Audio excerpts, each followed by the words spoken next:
He had long since given up riding on horseback, and by degrees also he almost entirely relinquished his rides in the calash. And walking became a rare occurrence, and he was thus nearly reduced to a strict seclusion in his apartments.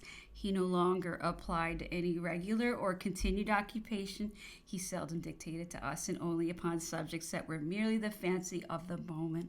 He spent the greatest part of the day alone in his room, busied in turning over a few books, or rather doing nothing.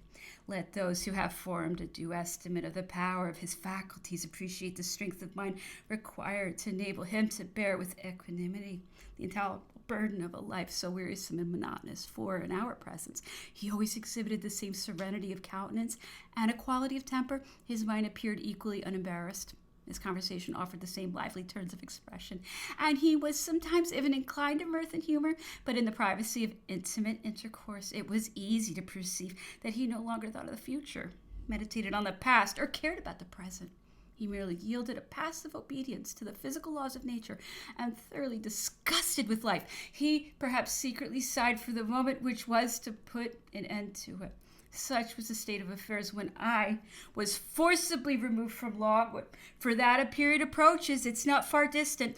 I have not noted down in the course of my journal every minute circumstance of our quarrels with the governor, or the numerous official communications that were exchanged between us.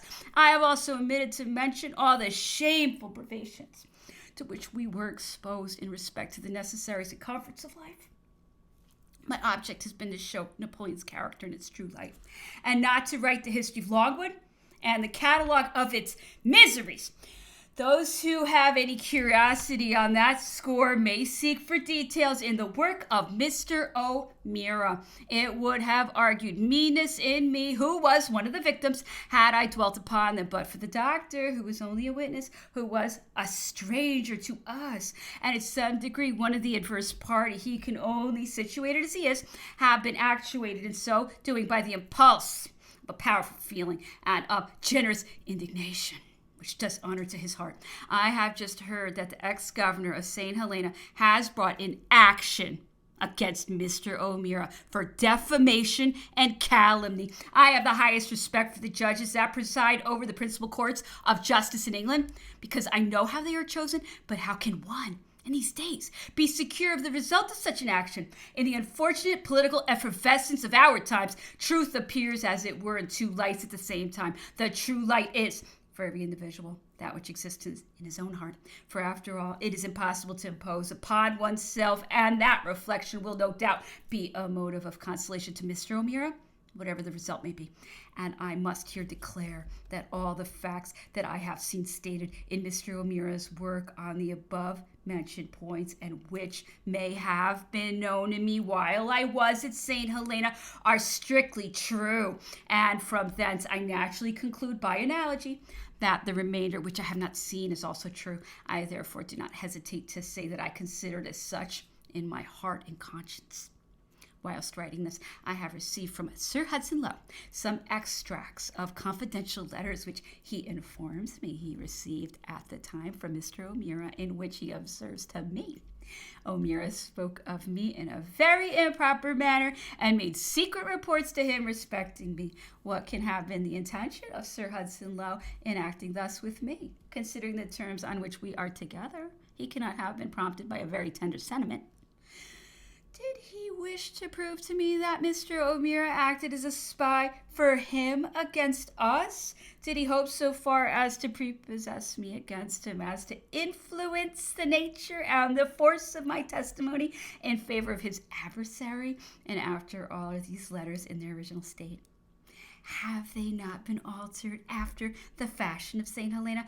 But even supposing their meaning to be true and explicit, in what respect can they offend me? What claim had I then on Mr. O'Meara's indulgence? What right had I to expect it?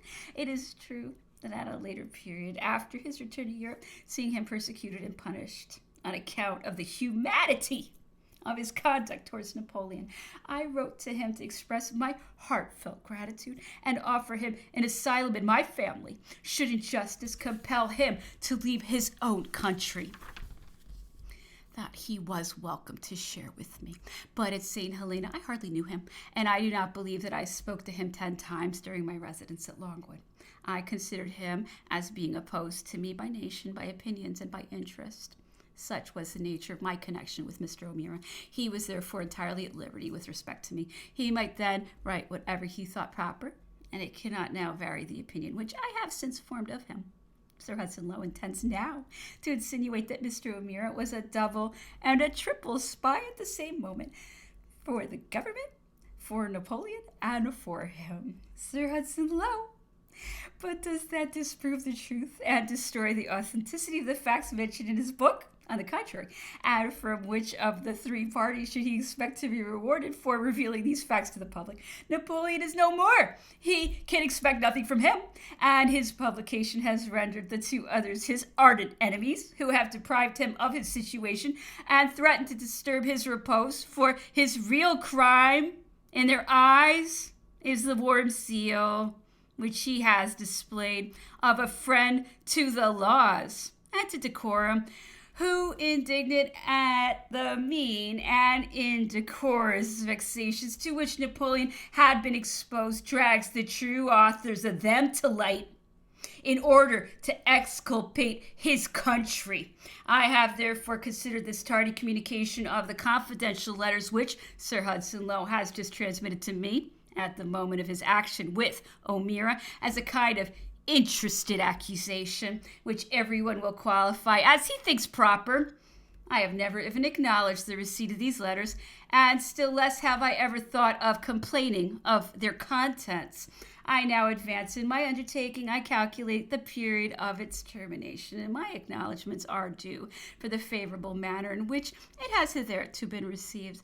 I felt that I had a duty imposed upon me, and have devoted myself to its fulfillment, not lukewarmly, but conscientiously, having undertaken to portray the man of prodigies, not with my own feeble coloring, but by means of his own words and gestures. I have thought it indispensable, above all things, to be minutely true and scrupulously exact, and I hope that those who shall have read my book will render me the justice to acknowledge that I have sacrificed all system, all opinions, all party feeling, all connections to attain that end. I have wounded private feelings. I have not been swayed by regard for the highest personages or the highest considerations. On the other hand, I have not concealed from myself any of the grave inconveniences or numerous troubles which it may entail upon me.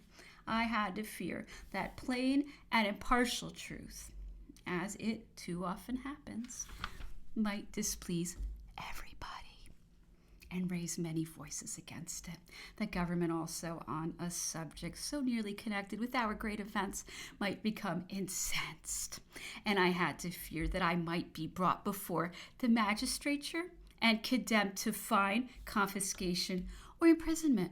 It is true that I might have lessened the danger and difficulty of the situation, and made myself almost a stranger to it by giving or selling my manuscript in France or abroad.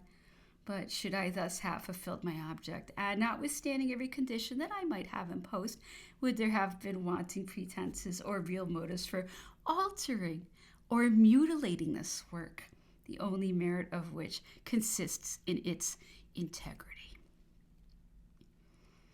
Being desirous, therefore, that it should not be altered at all, and wishing to be able to control the very last line up to the very last moment, I have to all other inconveniences added that of risking the deterioration of my fortune by publishing the work at my own risk and peril.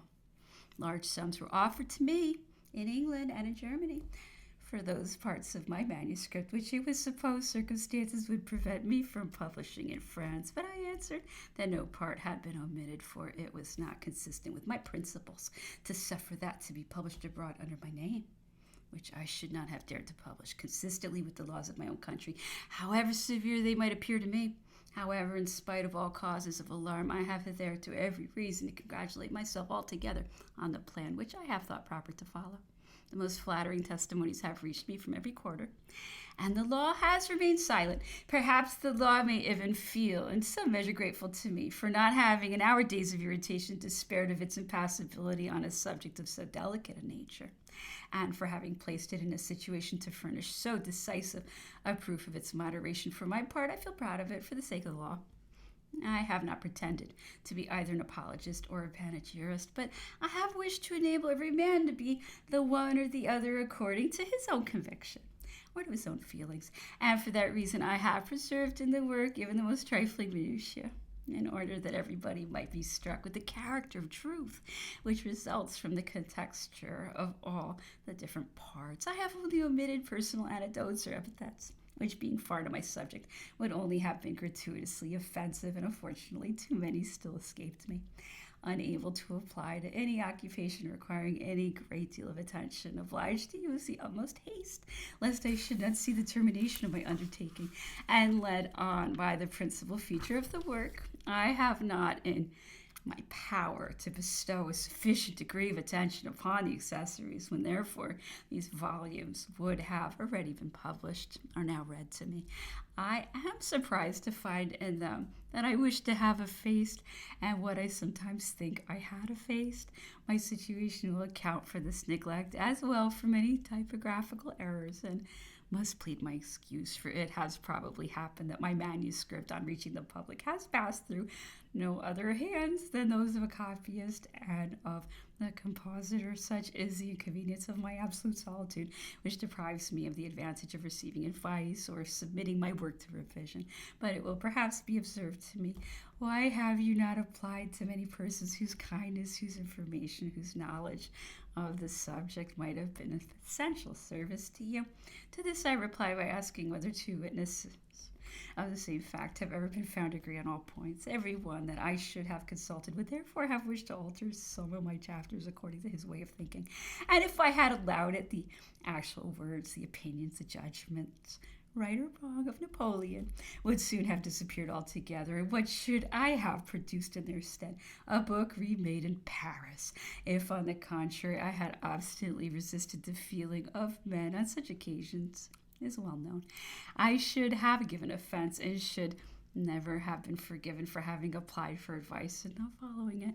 But it will perhaps be further said to me, why did you not act like all authors of memoirs, who generally do not allow them to be published until after their death, in order to avoid the inconveniences to which you are exposed? What?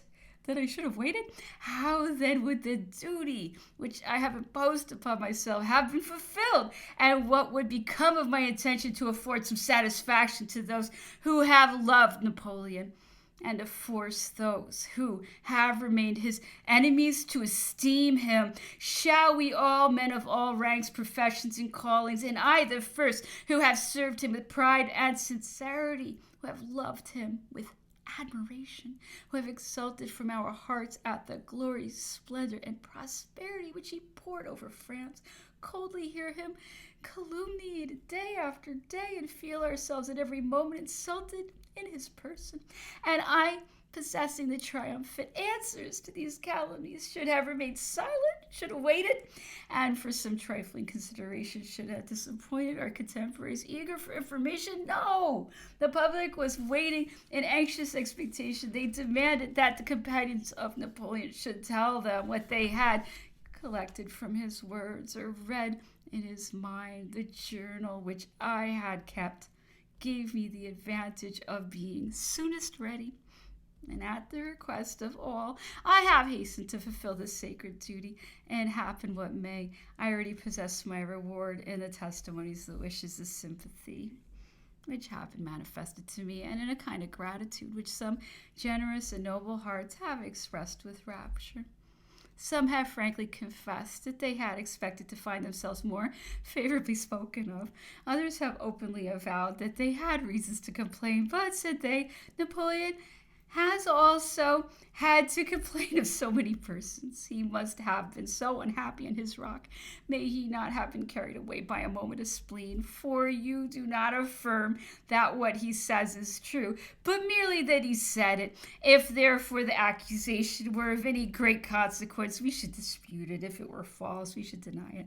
And they concluded by saying that they most willingly sacrificed their personal mortification to the almost general satisfaction which was created by the recital of all that I had made known of him, in whose toils they had shared, and to whom they owed their fortunes and their glory.